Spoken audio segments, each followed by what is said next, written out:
Hello obunachilar, sizlar bilan men Rezer. Obunachilar, men Rezerga kutib oldim. Rezer kelish kerak edi. Rezer. Ha. Bizga yadroviy bomba tushyapti ekan, yugurish kerak. Yo'q, hozir men ekranimni to'g'rilab olay. Obunachilar, mana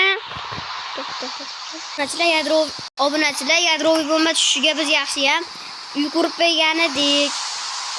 Ya'ni manbas Rezer qurib qo'ygan. To'g'rimi? Ha. Menga yangiligim bor, telefonda aytdi. Mana. Qurib obsidian sinib ketibdi o'zidan-o'zi. Obunachilar bomba qatnasharkan. Obunachilar hozir. Yadro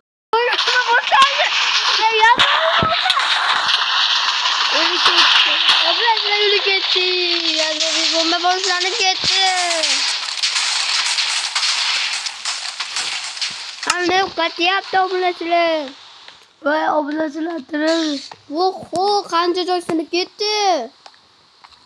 Yo, metal sinib ketibdi.